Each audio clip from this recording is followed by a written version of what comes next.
Blood of the Ascended, written by Zivojnovich. Chapter 1. Nibarius hadn't bothered to open his eyes.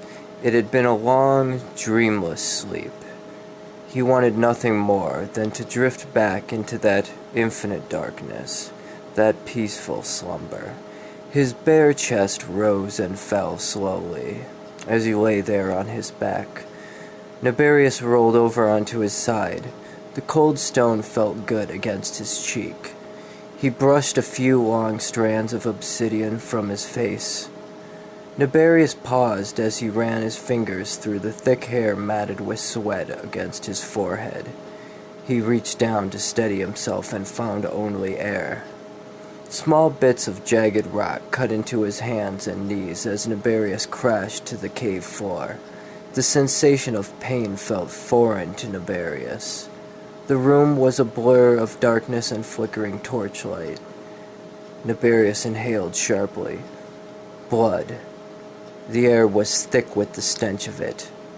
Blood of the Ascended. "Good morning!" Julian could no longer hold back as he doubled over with laughter. "Pleasant dreams," Julian called out to the stark naked man.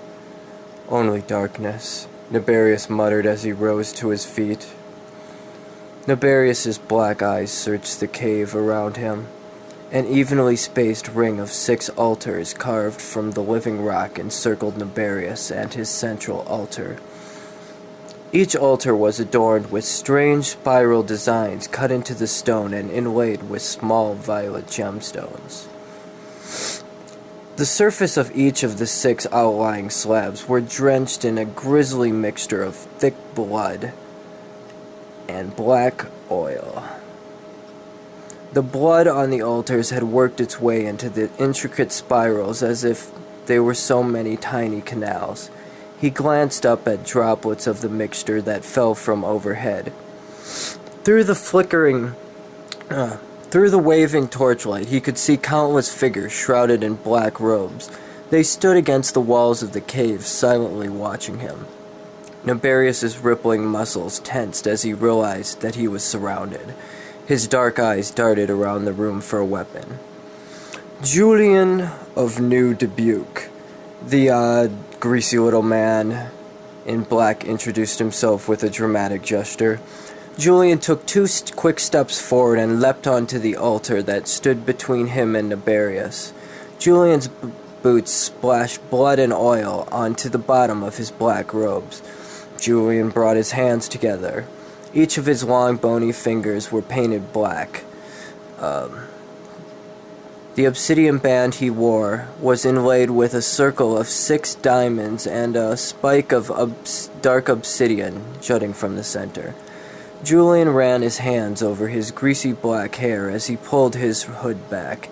He was a wiry man, a head shorter than Nibarius, with shoulder-length slicked back hair and a thick black mustache. "Have fun with the zombies, Lord Nibarius," Julian said as he pulled... Man, this fucking... Am I really gonna read this whole fucking thing? It's really fucking long, man. I'm telling you this, and I'm fucking, like, trying to read this. Like, fuck. Man, this is why I don't fucking read shit out loud. It fucking takes so long. I'm already out of breath. Trying to be all fucking dramatic. Like, what the fuck? Man, where the fuck was I?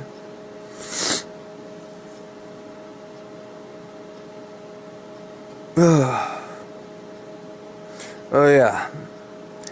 "Have fun with the zombies, Lord Nibarius," Julian said as he pulled a small knife from the sleeve of his robe. With a flick of his wrist, Julian casually tossed the blade to Nibarius. "You and I are gonna be best pals," Julian winked as he twisted back around. Julian splashed up more of the fall red and black mixture as he leapt down from the altar. Nibarius snatched the blade out of the air as the strange little man dashed off, giggling to himself with childlike exuberance. Julian disappeared off into the darkness of the vast caverns beyond the wavering light of the torches. Dark figures of all shapes and sizes suddenly rushed towards Naberius from back against the walls of the cave. Each of the dozen black-robed figures drew blades of their own. Naberius wasted no time as he lunged forward and thrust his knife into the throat of his nearest attacker. Warm blood spattered across Naberius's face and upper body as he shifted his feet. He tore the blade sideways from the first man's neck and slammed it in the skull of the woman on his right. The first man gurgled blood as he stumbled back into one of the 7 altars. Naberius fought to free his knife from the woman's skull as she hung limp against the weapon. The black-robed man with his throat slashed open suddenly straightened back up. Crimson viscera gushed from the grievous wound and splattered across the stone with each step the man took as he shambled back into the fray.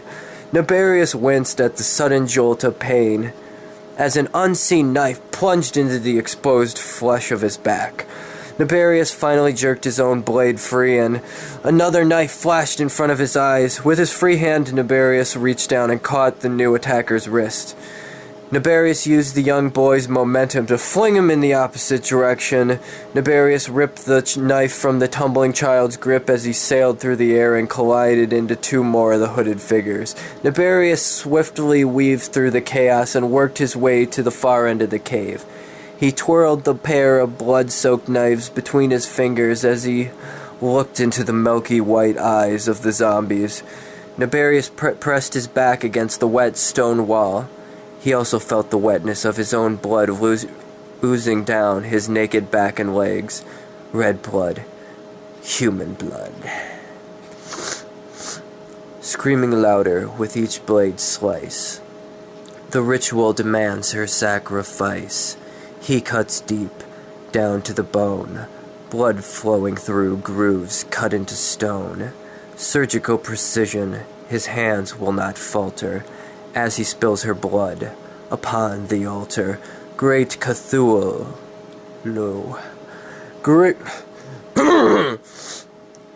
Great Cthulhu shall claim his gift.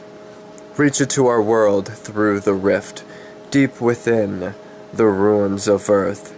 She's writhing in pain against the tentacle's girth. Her mind is filled with unspeakable visions as black oil boils out from the incisions, tentacles lashing like 1,000 tongues. One last scream escapes her lungs. Magic most foul and nefarious, bring flesh to the bones of Naberius. You'll have to excuse me, I have a bit of a cold. I was just reading this to you guys because I know you're all too fucking lazy to go and fucking read it, download it from my fucking site. Chapter 1, Part 2. How long have I been here? A man's voice came out of the darkness. I used to try and keep track of it. But time is a funny thing. It's not really anything, if you think about it. The voice continued. In the absence of time, before the light, cannibalistic mutants move through the night. In the darkness of space, in the absence of the human race. We woke with the sun. We slept with the night, counting down the days until we die. It all became irrelevant here, in this eternal darkness. The voice seemed to wander from place to place. It is as they say, that God loved mortal man more than any angel. But have you asked yourself why that is? A lonely light cries, a sickness that burned their black eyes. Adam heard the sound of footsteps as they moved back towards him. With his infinite power and wisdom, why did he make you so weak?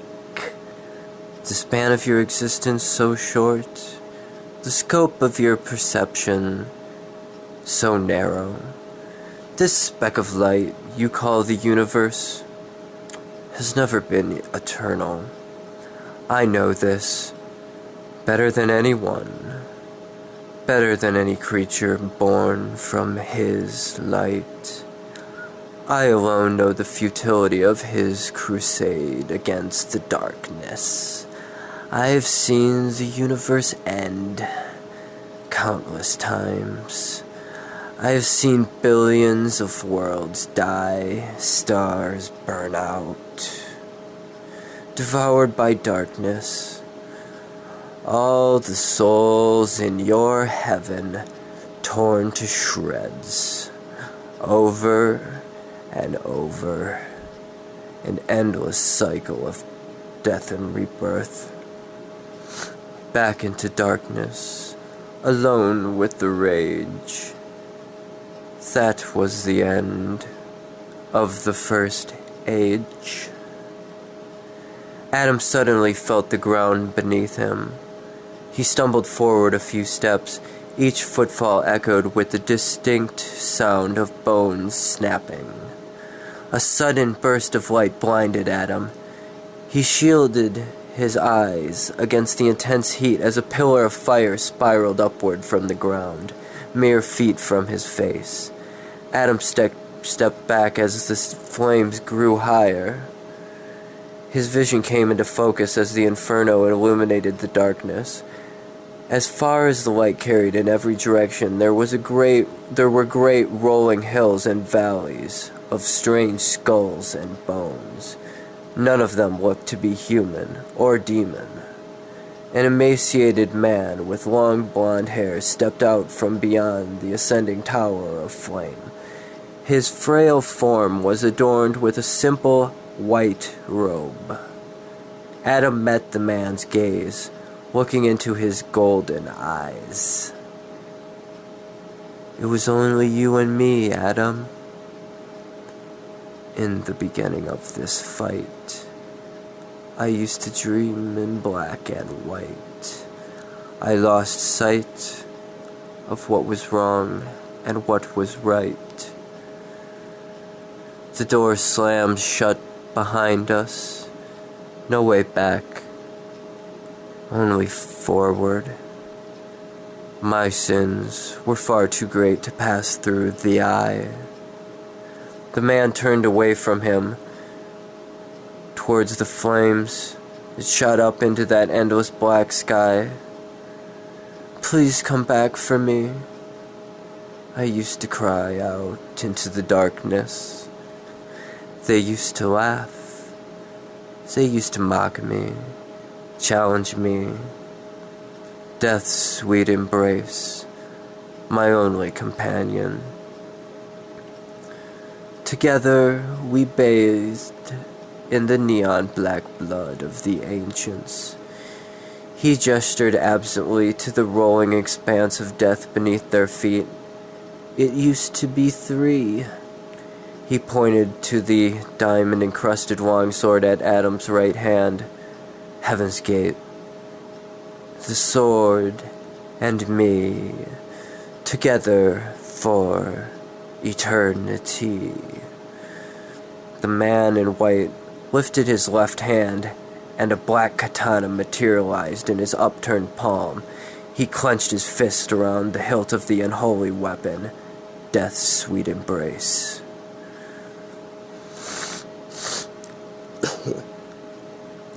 All these soldiers lying dead and decayed, the fallen warriors of your crusade. And now, even when I pray, I see the world in shades of gray. I was the first angel. 2 glorious white wings tore through the back of his robes. Adam's eyes went wide with a sudden realization. This was the White Guardian who spawned the countless hordes of demon. Lucifer's arrogance had doomed Earth to a fiery death. Perhaps it was out of his loneliness and despair that I was allowed to retain my memories and soul. Now I must open the door, harness the powers to win this war. Lesser men would run and cower, but I feel the incredible power create a new race apart from his grace, powers beyond time and space, beyond the ascended. I am the white, the right hand of the holy light, another dimension beyond his reach, where strange creatures growl and screech. Create a legion of 19 to construct the God Machine. A race of demons strong and brave, enough to fight back a constant wave of the ancient and arcane, enraged by my presence on the astral plane.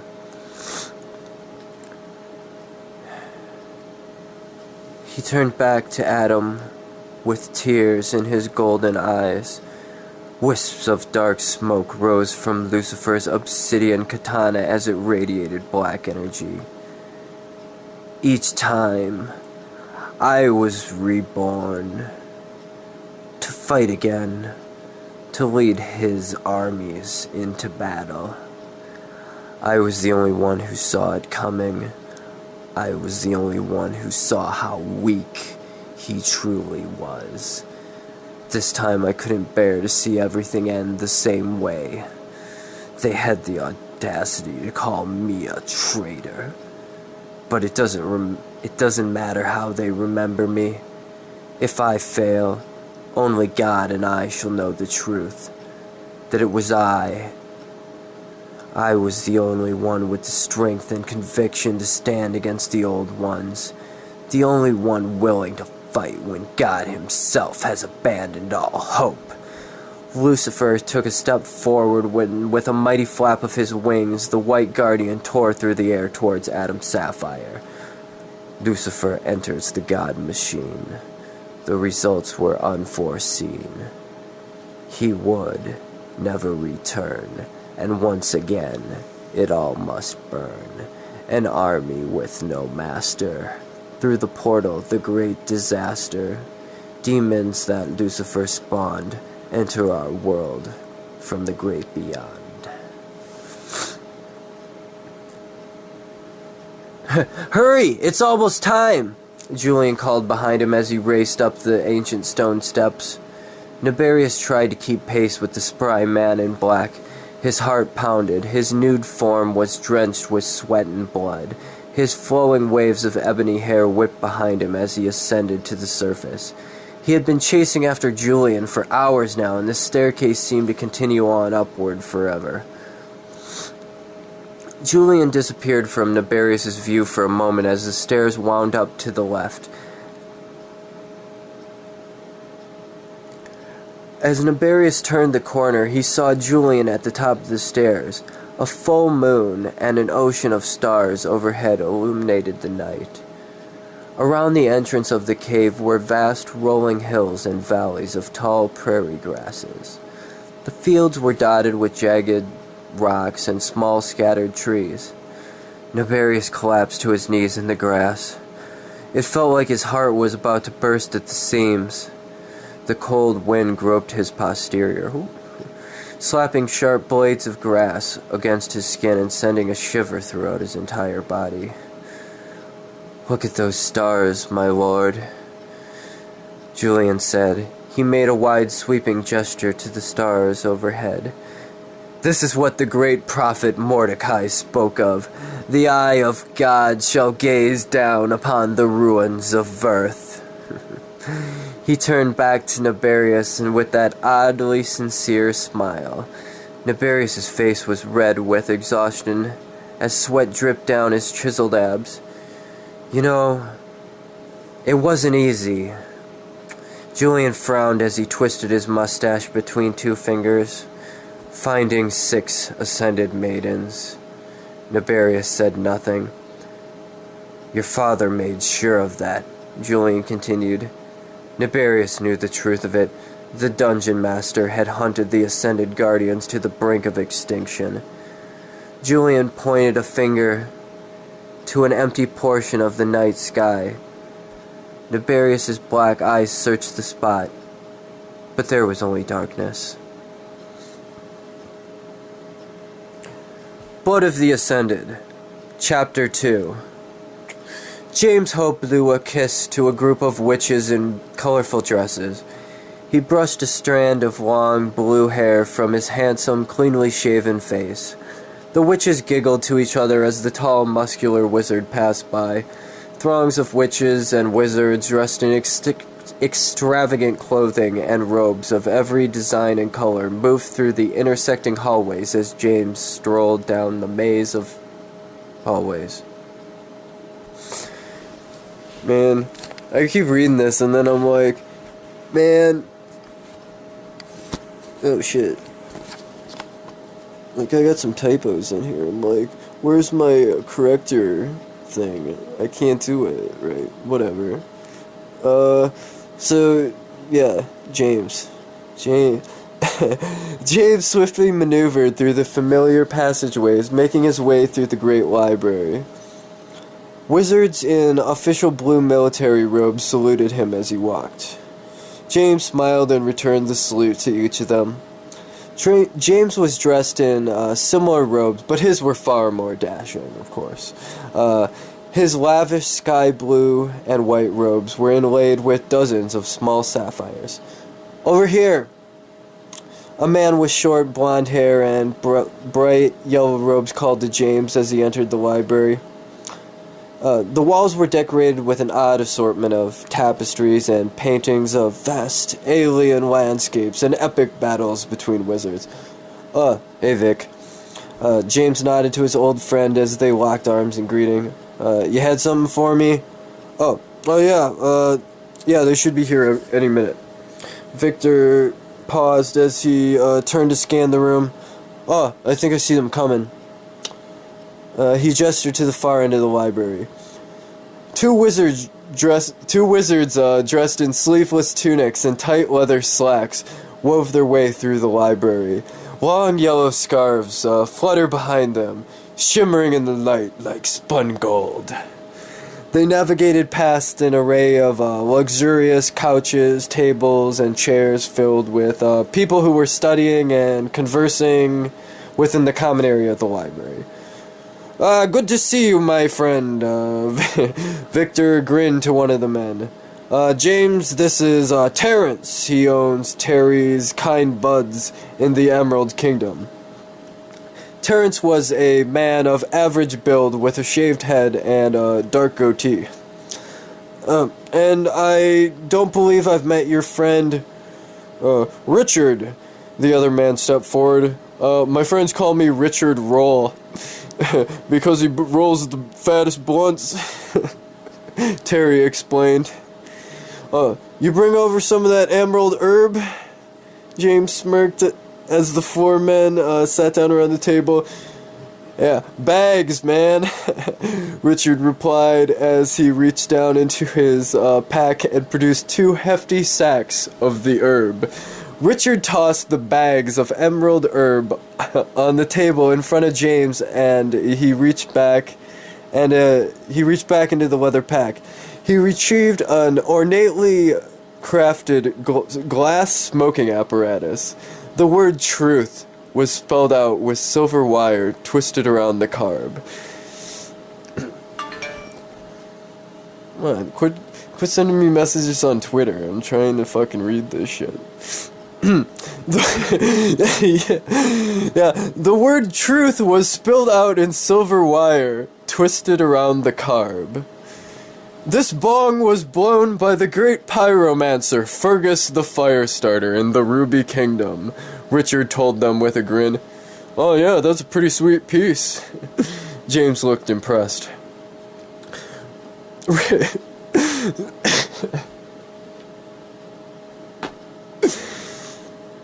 Oh, God.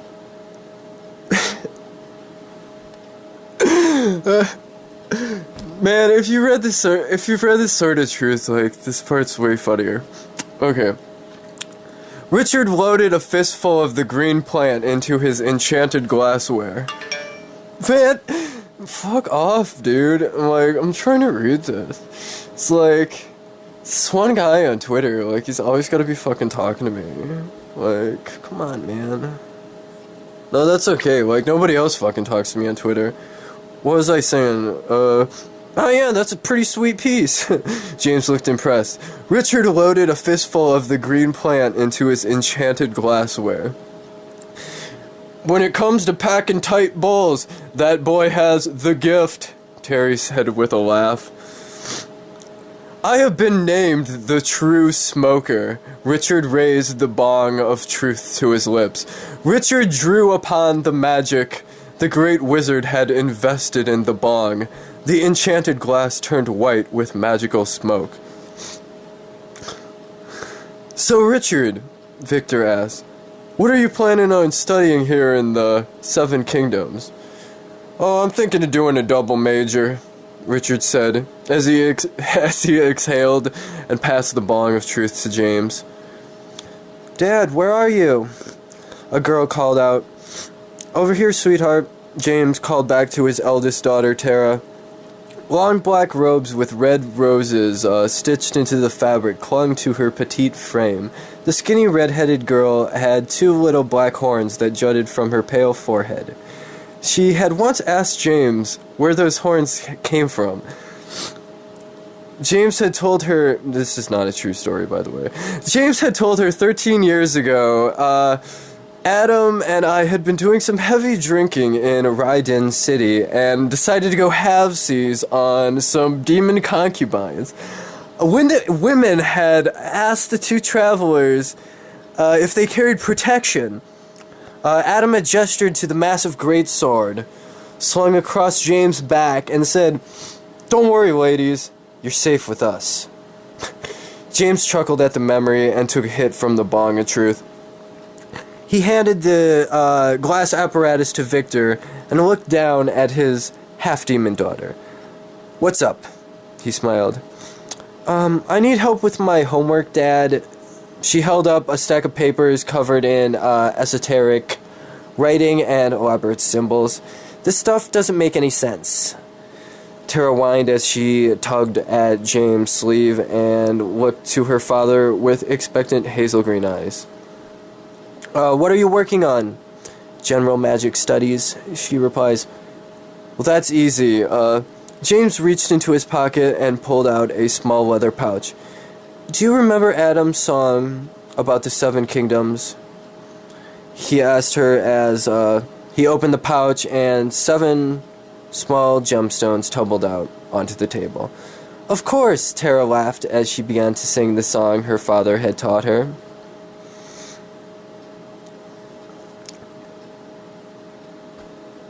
You know, if you're expecting me to sing it like a girl, you know, you have to listen to the CD. Ruby, sapphire, citrine, emerald, obsidian, diamond, and amethyst. Man, this guy's always got something to say. I'll read it later. Fire, ice, science, nature, darkness, light, and energy. Fire and ice, hot and cold, making us shy and making us bold. Science and nature, always at odds. The will of man and the will of gods. The endless darkness and the holy light cause us to love and cause us to fight. Should we look to the ground or into the sky for lost lovers after we die? I know one day we will truly be free as we return to pure energy. I've heard the elders speak of heaven and hell. We all return to the great soul well.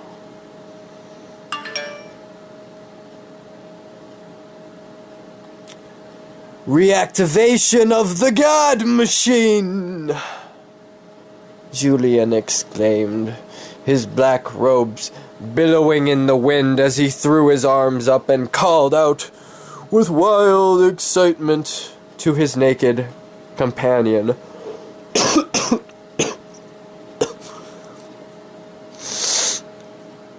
Naberius squinted his eyes as they scanned that empty portion of the night sky. His dark eyes went wide as a tiny blue speck of sapphire flickered to life in the exact spot Julian had shown him earlier that night. Blue light began to expand outward from the newborn star like a halo. No! Julian screamed furiously into the night sky. Why is it blue? The birth of a blue star, Naberius said to himself.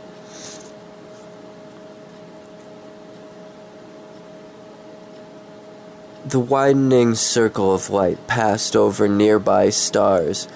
For an instant, each star grew brighter, and then suddenly winked out of existence as cerulean death rippled from the sapphire speck, tossed into a sea of obsidian.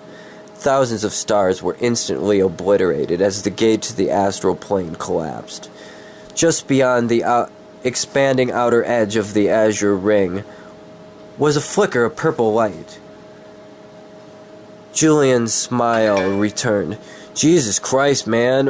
He's got to send me like 50 fucking messages. Oh, God. You're silly. So I'm trying to be all fucking dramatic. Ugh.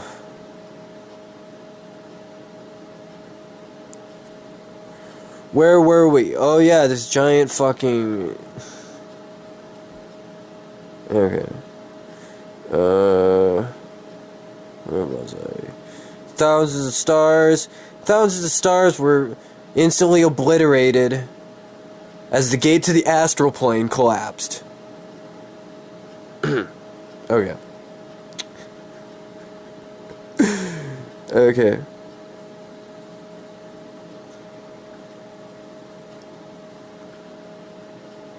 Yeah.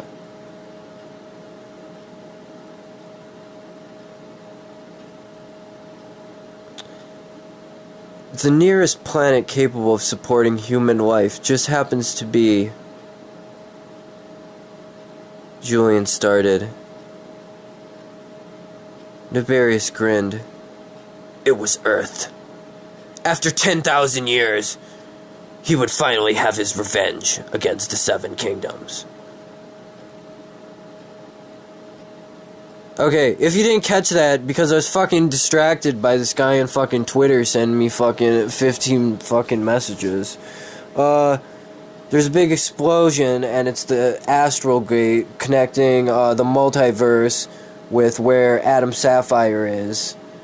And it collapses, and it fucking destroys a bunch of fucking stars, and then the Seven Kingdoms are fucking teleport out of there. And that's what fucking happens. If you didn't fucking catch that, because I was sort of fucking distracted, and it's all fucking gotta be all fucking metaphorical. Anyway, 7 orbs of white light slide through the gelatinous miasma. The living mass of violet tissue twisted back over itself as it reformed into a solid structure in their wake. Bolts of electromagical lightning arced from sphere to sphere. How are the shields holding, Vic? James asked. Victor Storm's fingers moved in elegant swirls and skillful thrusts over the smooth white stone. Electricity crackled through Victor's fingerless, citrine-studded control gloves as his hand swept across the surface of the polished stone tablet. Corresponding tracers of light flashed across a pane of glass embedded in the marble altar he stood before. Man, really? Like, I tell you, this guy's got like a million things to say. He needs more followers so he can find other people to talk to.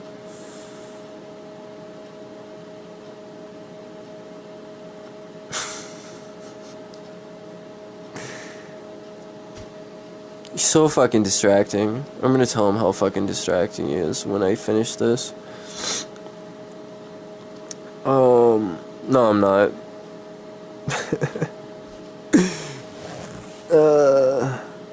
Focus crystals are at 98% charge, sir. Victor replied as he checked the cosmic internet readout on his monitor. King James Hope VII breathed a sigh of relief as he slumped back into the luxurious sky blue velvet of his throne. I'm so fucking distracted now. There's some man. I got a cold too. It'd be so much easier if you guys just actually downloaded this and okay, and I'm just, oh my god, he sent me more fucking messages. This is just story time. This is just for you fucking guys. Story time here. God. Okay. So, now we're in the fucking Seven Kingdoms, and they're fucking flying through interdimensional fucking space in the extra zone. Okay, that's what's going on here. King James Hope VII breathed a sigh of relief as he slumped back into the luxurious sky blue velvet of his throne in the control tower of the Sapphire Kingdom. Through the skylights, the shields overhead, above his keep, flickered with white magic against the pulsating folds of alien flesh as the Seven Kingdoms of Neo Valhalla traveled through the X-Zone. I don't like the purple stuff, Daddy, a blonde-haired child whimpered as she squirmed in James' lap and looked up at him with bright golden eyes. Quit acting like such a sky baby, her older sister snapped back. It's called Extra Zone. Tara called me a sky baby, Haley cried as she tugged at James' blue and white robes. I'm trying not to get irritated by this fucking guy. I'm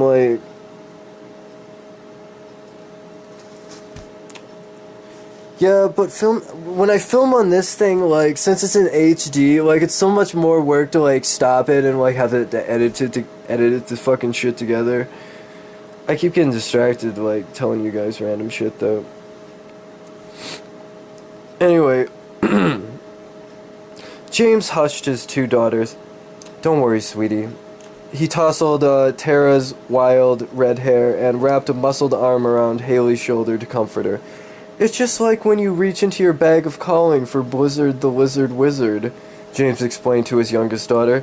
It just takes longer because we aren't using anchors. Tara fumbled through the pockets of her white dress until she finally withdrew her little leather pouch. She focused her thoughts on the number 1 and reached into her bag of calling. Glowing purple liquid splashed out of the small bag as she removed a stuffed blue lizard from the rift. Haley hugged the toy lizard to her small chest. The violet extra zone twisted back into the bag as she drew the strings closed. Chapter 3. Man, I can't believe I'm reading you this whole thing. I don't even know how fucking long.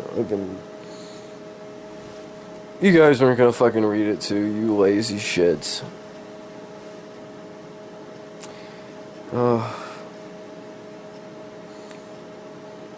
Whatever, man.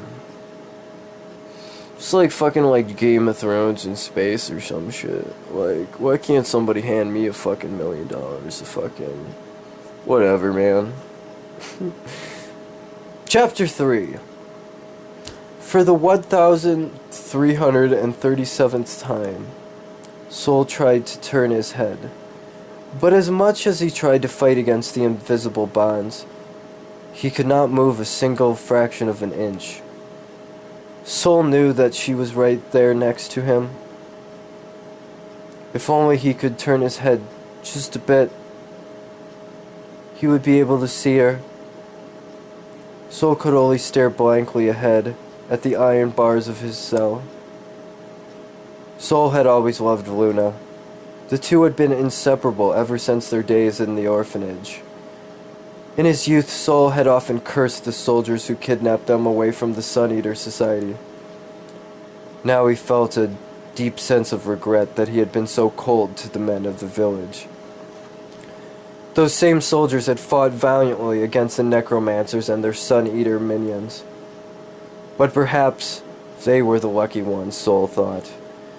Their spirits had passed on to the great Soul Well. They would be empty marionettes strung along by the necromancers. Soul, trapped inside his own body, was able to see, hear, and feel everything. The necromancer told us not to come down here, Willard. A man's voice called.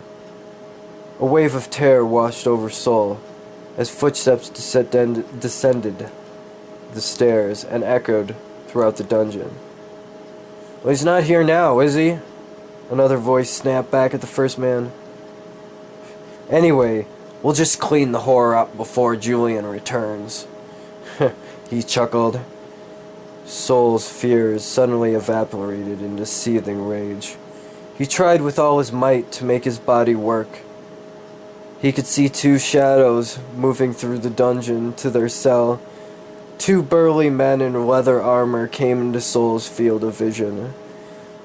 The bigger man had a tattoo of an inverted five-pointed star, a black star, on his forehead. I gotten used to these zombies. But the ghosts, they always creep me out, the smaller man complained. I always feel like they're watching me. They are watching you, idiot. The man named Willard, with the Sun Eater tattoo on his forehead, laughed. Witches and wizards need their souls to cast spells. But Lieutenant, I've seen those zombies use magic weapons. And they don't have souls. It's not the same thing. Those are imbued with magic beforehand. Willard sighed as he explained. It's different than actually casting a spell.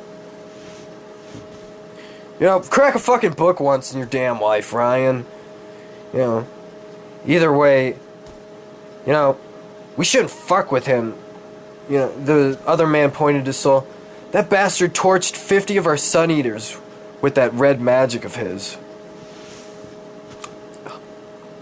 Ryan clicked his tongue as he gestured to the sun-shaped charm that hung from Soul's neck.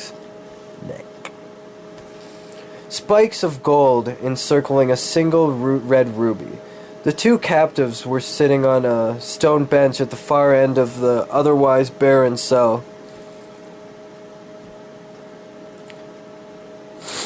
Stitched to the front of each of their white robes was the inverted black star that marked them as part of the Sun Eater Society.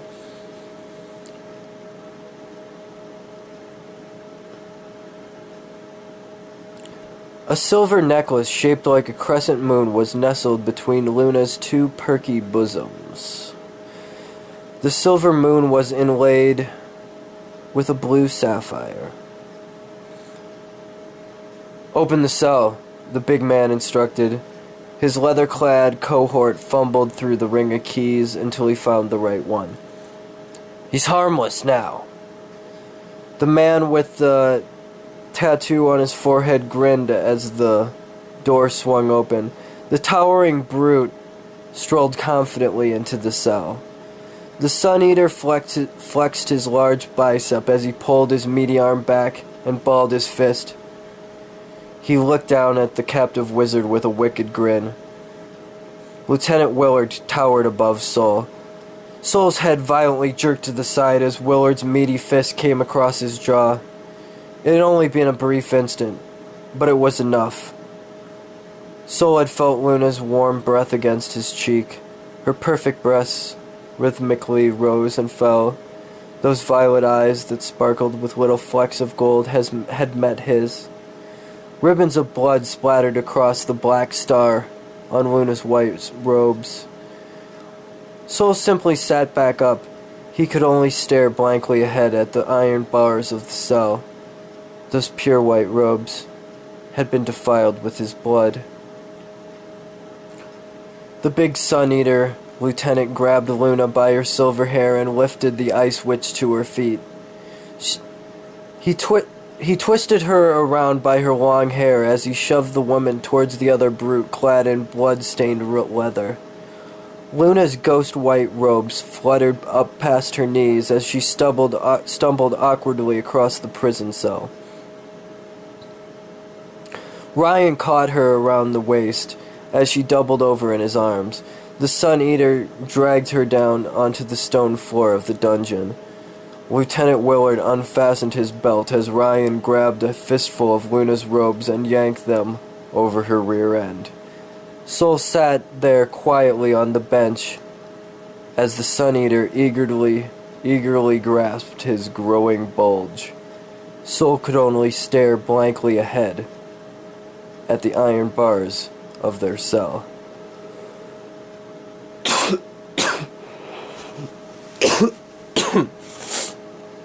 And scene. Xanthar stretched out over the hot stone. The midday sun warmed his scales as they shifted color perfectly to match the sheet of gray rock beneath his muscular reptilian body. Everyone in Xanthar's unit had been on edge since last night. He had been asleep in their barracks when a fellow soldier had shaken him awake, yelling that a new god was being born. Xanthar had reached up to the surface world with his fellow lizard men to look up into the night sky. "The Star of Adam," the lizard priests had called it. "The sixth king shall enter the Sapphire of Souls," Xanthar had heard Father Gromlock say. Across the sweeping expanse of twinkling light, the Sapphire star had stood alone, a small point of blue light within a perfectly symmetrical ring of darkness. In all his years of active duty in the United Earth military, Xanthar the Lizard Man had never seen anything so incredible. "Anything to report, Xan?" A voice emanated from the talisman around Xanthar's scaled neck. His thick, scaled neck. "Nothing but endless fields of grass, sir," the lizard man replied as he pressed two clawed fingers against his digitalisman communication device. His thick tail switched from side to side as he inched across the hot stone towards the edge of the high pillar. He pressed an almond-shaped eye to the sight of his .50 caliber sniper rifle. Xanthar's raptor gaze scanned the Great Plains through his weapon's sight.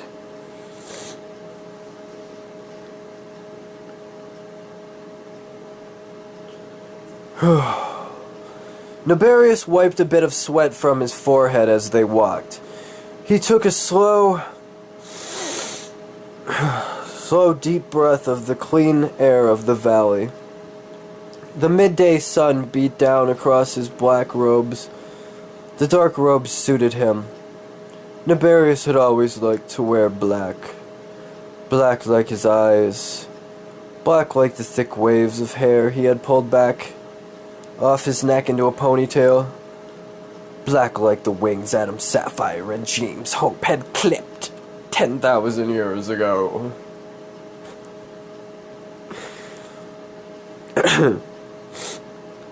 A horde of nearly 50 black-robed men and women of all ages trailed lazily behind Julian and Nabarius. Julian led them through a seemingly endless fields of gently rustling emerald and gold. Julian had given him the blood-soaked robes when one of the zombies had simply collapsed dead into the grass. Julian had left the naked body there in the dirt without a word. The necromancer had only occasionally spoken to the zombies to give them simple instructions. The rest of the time, they would just mindfully follow at Julian's heels. Nabarius barely listened as Julian chattered on and on about the glorious kingdom of New Dubuque. Julian, Nabarius. Nabarius glanced down at a long shadow that had moved across the tall grasses. He shielded his eyes from the blinding sun in front of the two of them. Nabarius squinted through his fingers as he looked up and saw the silhouette of a lone pillar of gray stone. A loud crack echoed throughout the valley. Nabarius turned just in time to see a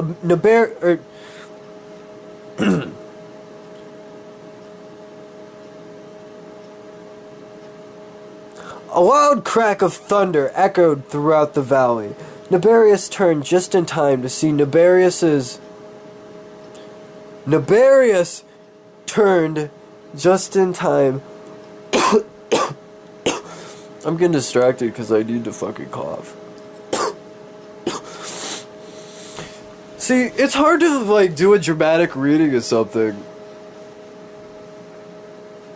I'm sorry, you should have just fucking read this yourself. Trying to be all fucking professional here. Anyway, they're just walking around and then suddenly, a loud crack of thunder echoed throughout the valley. Nabarius turned just in time to see Julian's brains explode out from the back of his skull. The impact threw the necromancer from his feet. Julian hung there for an instant as his lifeless body twisted through the gentle breeze. An ear-splitting chorus of screams echoed throughout the valley. Each of the 50 soulless sycophants simultaneously slumped into the little alliteration there, you hear that? Into the chest-high grass. They were now truly and irrevocably dead. 50 soulless sycophants simultaneously slumping. It's like some Dr. Seuss shit.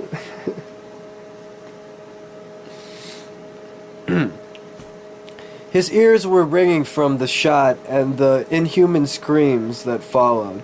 Nabarius lowered himself to one knee in the dirt and slinked through the grass as swiftly as he dared without disturbing the long shafts of emerald and gold. Nabarius crawled over the necromancer's body. The bullet had passed through the exact center of the necromancer's forehead. Julian's face was still frozen in that expression of sudden surprise as Nabarius lowered himself over the lifeless corpse.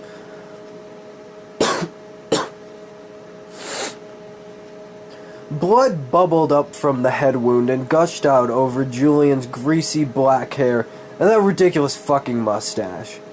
Nabarius reached down and twisted the diamond-encrusted obsidian band from Julian of New Dubuque's finger. He grinned as he tucked the magic ring into his pocket.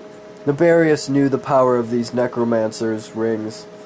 A single prick of its obsidian spike would make any creature your slave.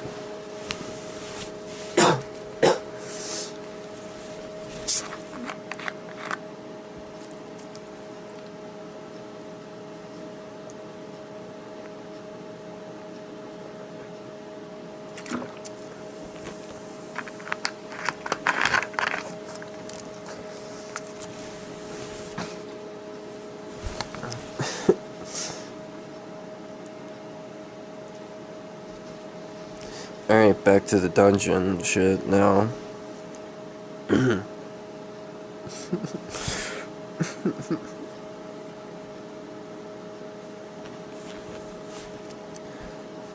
Luna's face was pressed into the cold, damp floor of the dungeon.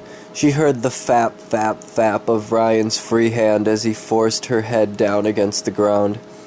Her knees scraped across the rough stone. Luna's head was wedged up against the iron bars of the prison cell. The wet sound behind her quickened its pace as she felt the Sun-Eater lieutenant thrust himself deeper into her womanhood. Luna's full breasts rocked back and forth as they brushed against the wet floor. Her hard nipples chafed against her blood-splattered white robes. Luna thought about the time she had played healer with Sol. Luna imagined that the big, disgusting paws that groped her behind were his. "Fuck me, little brother." "Oh, I'm almost there," Lieutenant Willard grunted. From the darkness, the flash of a ghost white sleeve suddenly caught Willard around the neck. With a wet pop, Luna suddenly felt the Sun Eater withdraw. Willard grunted as a long ribbon of white fluid shot out across the small of Luna's back. Some nice imagery for you. "You've experienced heaven," Sol said as he dragged the Sun Eater farther back into the corner of the prison cell. "Now burn in hell." The Sun Eater flailed against the wizard's grip as he tried to break free.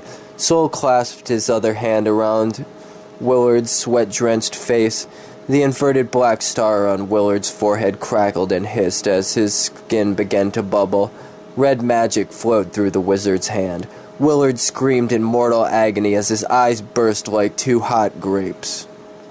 The other Sun Eater pulled a knife from his boot as he tucked his manhood back into his leather trousers. Ryan stumbled to his feet and charged towards Sol, his heavy boots slapping against the wet floor. With a flash of blue light, Ryan's foot was caught in a shaft of razor-sharp ice that burst through the dungeon floor. The blue magic tore through the Sun Eater's foot and locked him in place as he collapsed. Sol released his grip on... I was just looking at myself for a second in the camera, and then I fucking lost my place.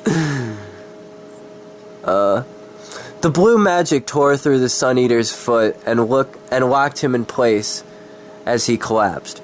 Sol released his grip on Willard as the knife clattered across the dungeon floor. "Get the knife, Willard!" No, that is the wrong voice. "Get the knife, Willard!" Ryan cried out as the blinded Sun Eater fell to his knees and groped blindly for the blade. "You bastard!" Lieutenant Willard yelled as his fingers touched the knife blade. "I'll kill you!" Luna looked up at into her brother's wild violet eyes, those same eyes that flickered with specks of gold whenever he smiled at her. Lieutenant Willard's screams of agony renewed as the white-hot steel melted in his hand. Sol's long silver hair whipped through the air as he threw his head back with rage. Willard screamed at the top of his lungs as flames engulfed his body. Luna's nostrils filled with the aroma of burnt flesh as the brute rolled back and forth across the dungeon. "You were right, Ryan." The wizard turned his attention to the terrified Sun Eater with his foot frozen to the dungeon floor. "You shouldn't have fucked with me."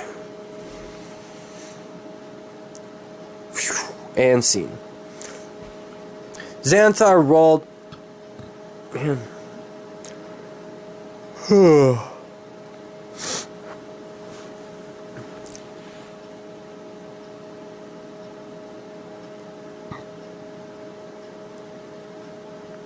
It's like 5 in the morning, too, like...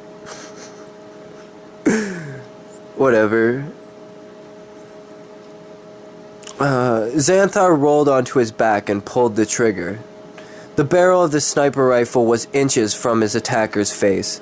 The man in heavy plate armor seemed to have just appeared out of nowhere without a sound.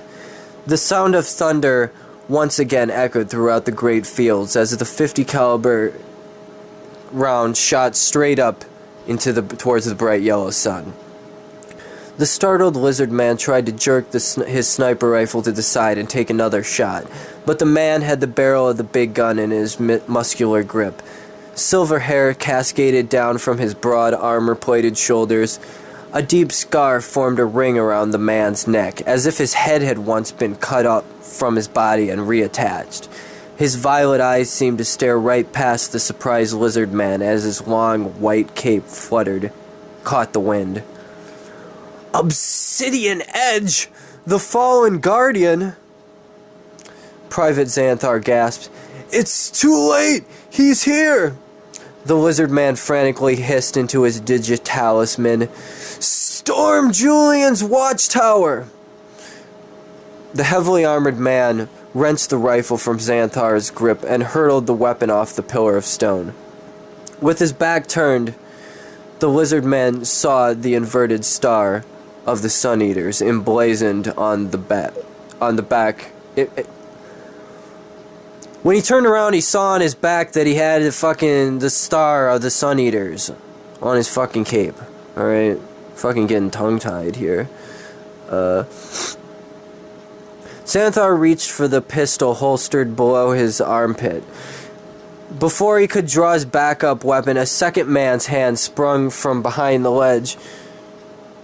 Sharp black fingernails dug into the scales beneath his chin as the lizard man slid back across the stone and plunged headfirst off the ledge. Xanthar drew his pistol as he twisted through the sky and fired wildly back over his shoulder at the fluttering black robes as the two plummeted towards the tall grasses below. Nabarius heard the gunshots, and even from a distance he had instantly recognized the man on top of the pillar in his billowing white robes. Nabarius had not seen his estranged brother, the fallen guardian known as Obsidian Edge, in 10,000 millennia. Nabarius' creator, the guardian known as the Dungeon Master, had raped the wife of James Hope VI. During the Second Great War, Nabarius had led his father's forces against the transcended King Hope VI, and had eventually killed him. Nabarius had coveted the power of the Transcended, but the dying King of the Guardians had sent this power to Earth, where it had been absorbed by a human. Obsidian Edge had been an ally in the war, an assassin trained specifically to kill Ascended Guardians. Edgehope eventually betrayed Edgehope, Nabarius, plot exposition.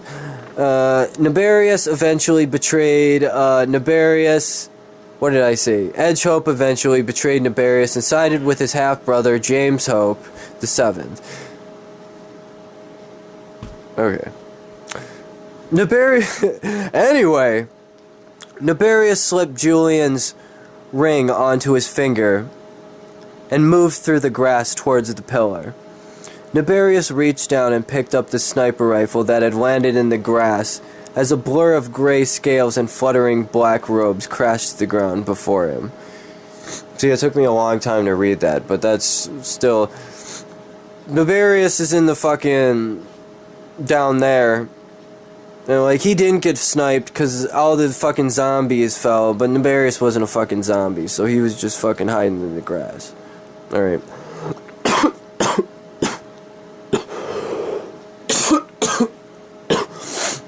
Alright.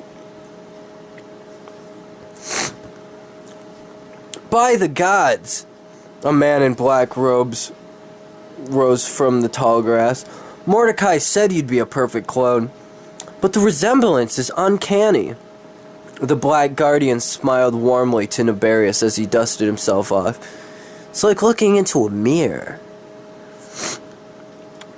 Ezekiel the Black. Nabarius recognized the voice. Yeah, we'll catch up later. Ezekiel grinned. Ezekiel dragged Xanthar the Lizard Man with him by his tail.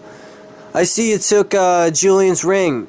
Hurry up and use it. We can use this one's sharpshooting skills against the rest of these reptoids.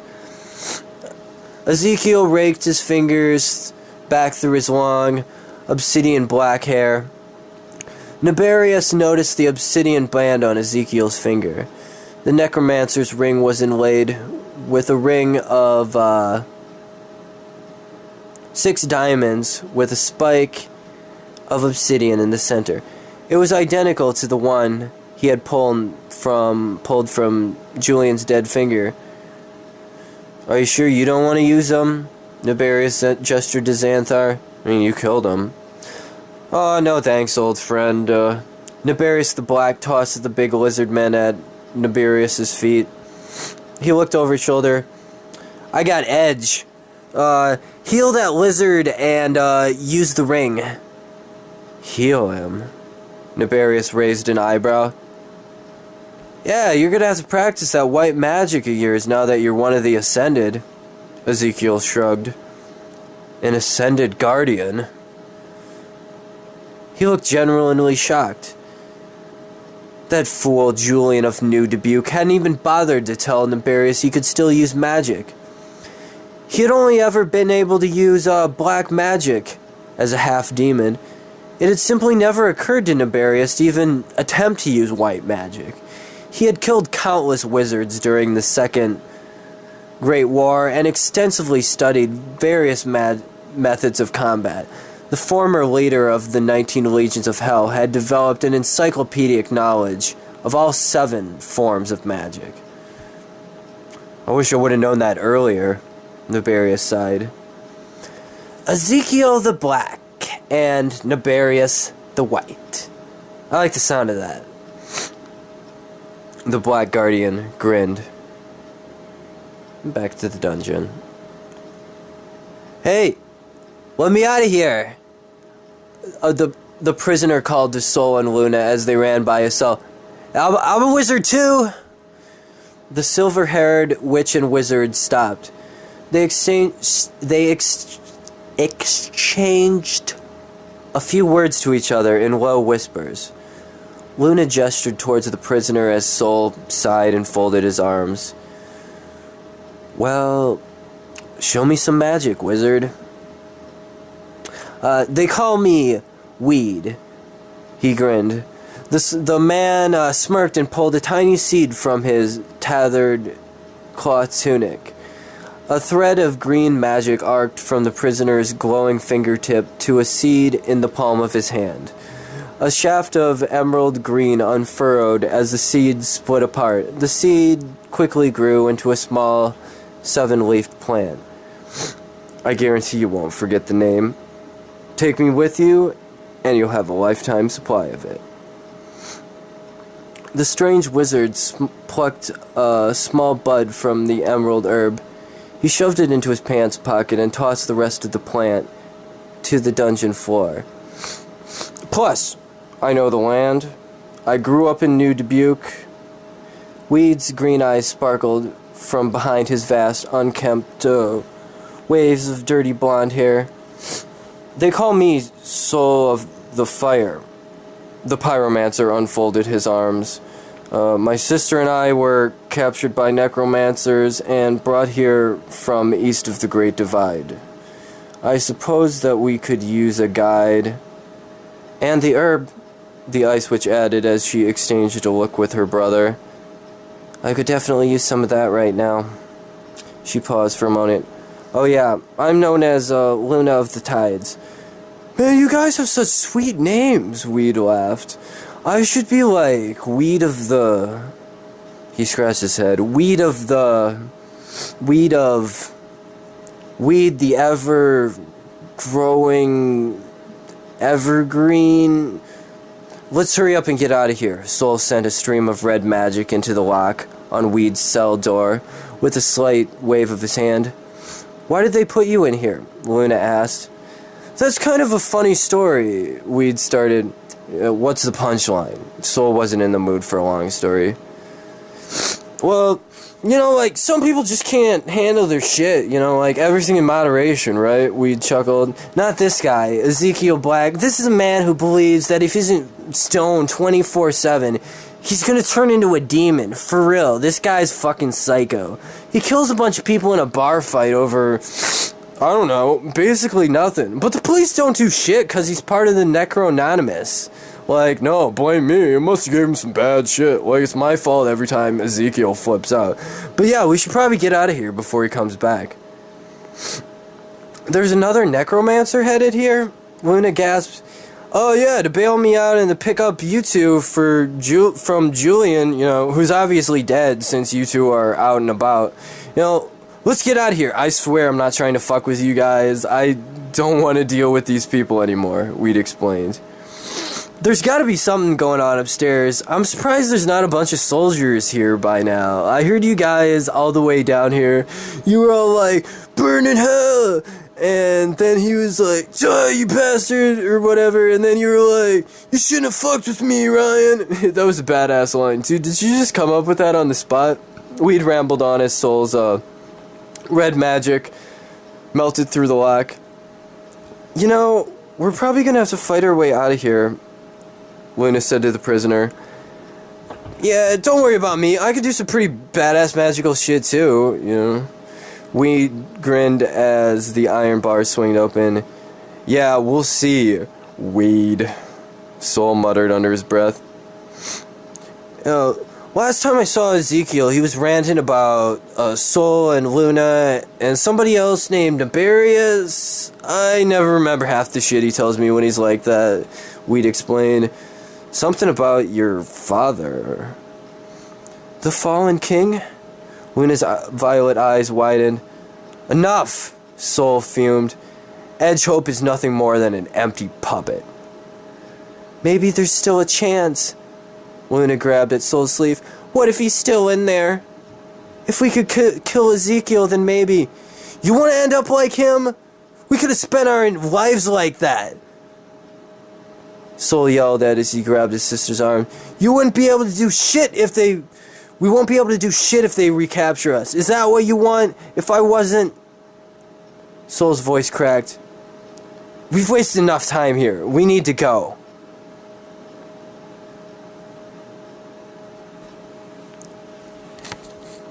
And chapter 4 is just a bunch of plot exposition.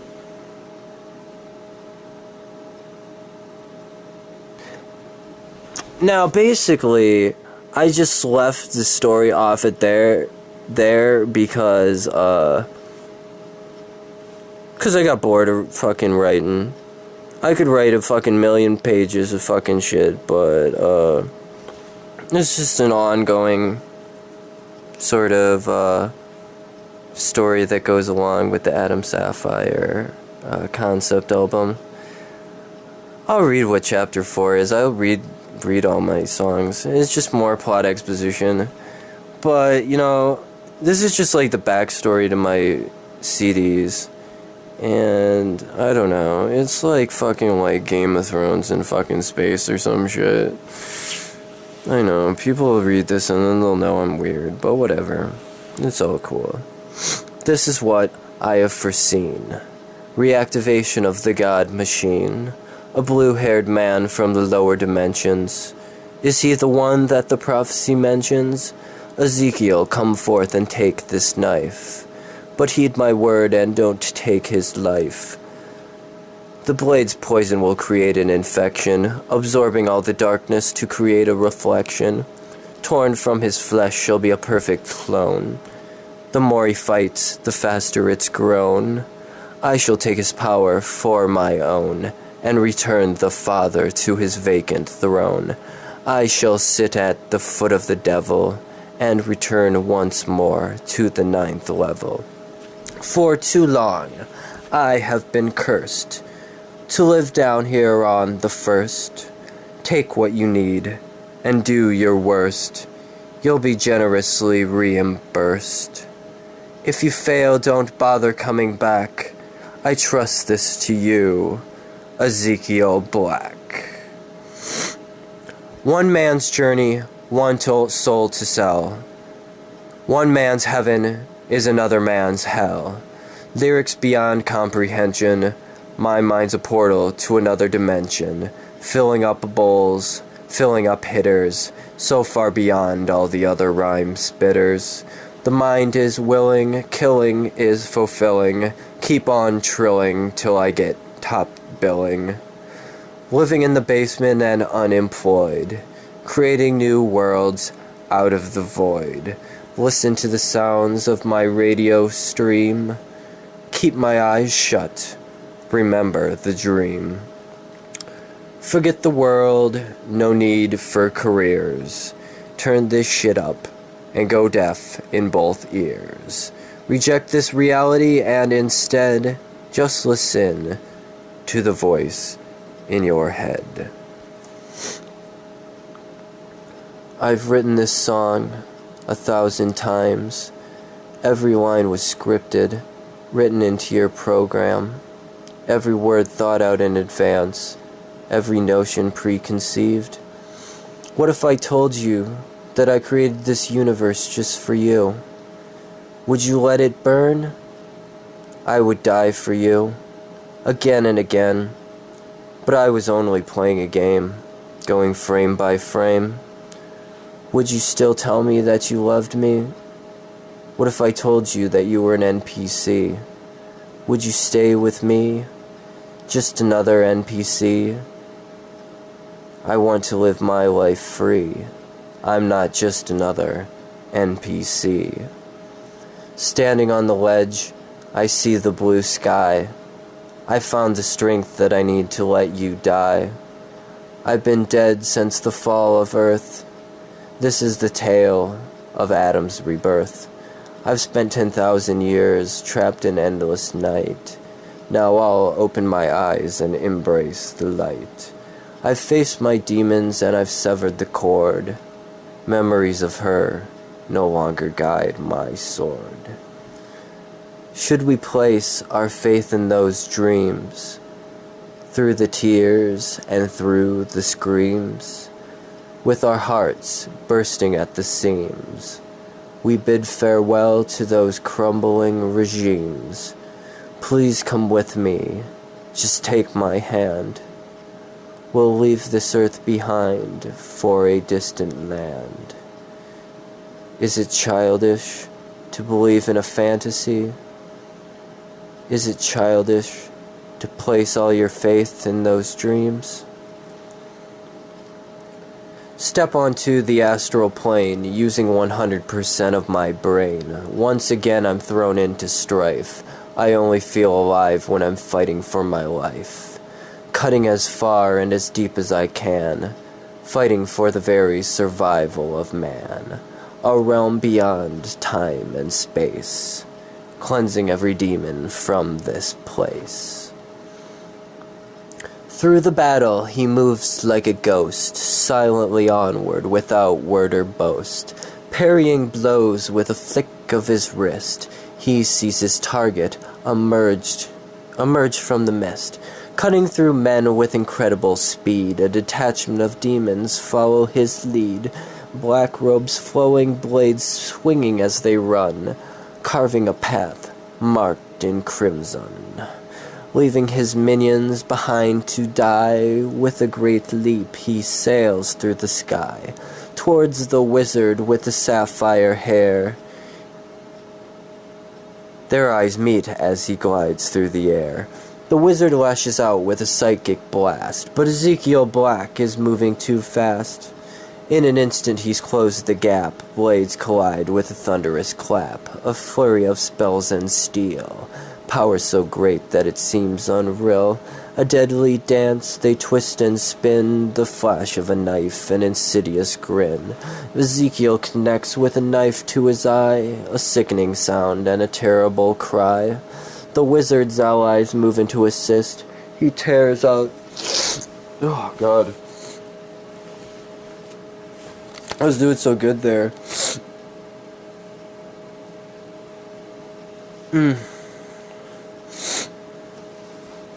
Whoa, fuck me.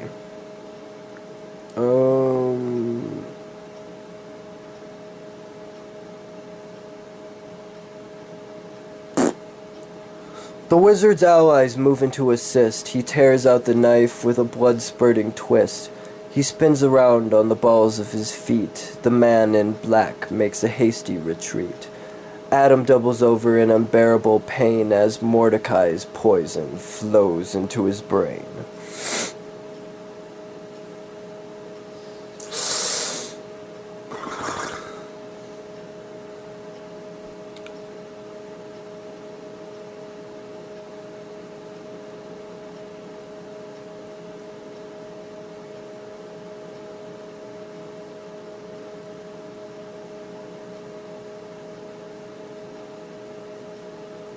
Not that I should even be needing to read this. I should have it know it. Stare into the night with eyes black as coal. a fallen angel who sold his soul.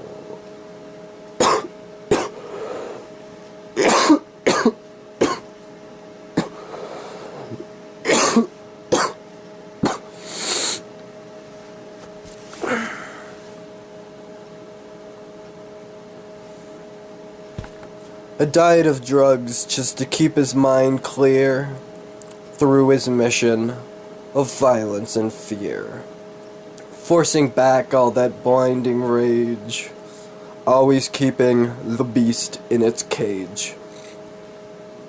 Pop more pills till his vision gets distorted. A wild beast who should have been aborted. Black guardian in the service of a demon who loves the sounds of the innocent screaming. Never should have let this one live. What you've done, we can never forgive. Slice, stab, slash, and hack. Kill 'em all, Ezekiel Black. Slice, stab, slash, and hack. For your sins, you can never go back. Adam stares into the mirror as black smoke dances from his empty eye socket. He wipes a bit of viscous obsidian ooze from his cheek. Alone in his quarters, he silently waits as the enemy marches to the gates. An epic battle in the great beyond. He is the pebble in the pond. Take up your sword, my liege. Elysium is under siege. We shall not kneel and submit to the creatures of the pit. A promise of powers beyond imagination. Will it doom us all or bring us salvation? Bonds we share and the cords we sever. Win this war and we can live forever. Stand together not for glory or vanity. We must stand together to save humanity. Colossus' fists are pounding at the shields. He must release all the power he wields. You must spill their blood this day. You're the one to whom they pray. All those gods that they revere stare back at you in the mirror. Let that darkness flow into the void. All who stand against you shall be destroyed. Let the darkness into your black eye. By your hand, they shall all die. The corridors echo with laughter and screaming, spiraling downward to the ancient ones dreaming. Listen well, my dearest friends.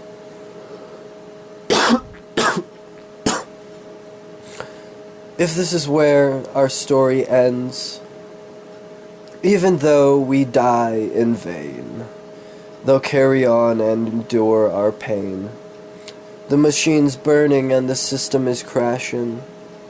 We press too deep in the heat of our passion. Is there something to truly fulfill me? Could you ever trust in me, really? Every day they try to kill me, find their bodies scattered among the debris. Up here alongside the gods, fighting against impossible odds. Restart the game in prestige mode. Embrace these gifts that have been bestowed. Stay here with me, my friend. I'm falling off of the deep end. Stay here with me, my friend. Tell me again that it's all pretend. Up here where it all began, the will of gods and the will of man. His fate was sealed with a kiss. My fate was sealed by my own hubris. All these creations of the mind, so many feelings left undefined, so much blame left unassigned, so much is forgotten and left behind. Stay here with me, my friend. I'm falling off of the deep end. Stay here with me, my friend. tell me again that it's all pretend. Mainstream science cannot explain the universe and the human brain. Many nights I have tried, reach into my mind and touch the other side. Status quos must be rejected, torn apart and resurrected. Minds and souls astral projected, we converge and are intersected. Use your head and draw your own conclusions. Don't buy into their mass delusions. Close your eyes, set your mind free. Ride on a wave of cosmic energy.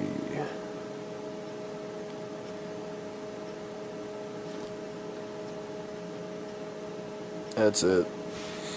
Now, you guys are so... made me fucking read that whole fucking thing. I know, probably fucking, like... I don't know, did anyone fucking read this before? I read it. I thought it was fucking good. Man. See, I'm just fucking reading it off the... I'm just fucking reading it off the damn website. You bastards. Fucking... Go download my CD, you fucking pieces of shit. Like, I put so much work into this damn thing and I'm giving out for fucking free. Fucking, what the hell's wrong with you people? Fucking read you the whole damn thing. Fucking, man. Alright. I hope you enjoyed my story, you fucking pieces of shit. God. Fucking. Alright.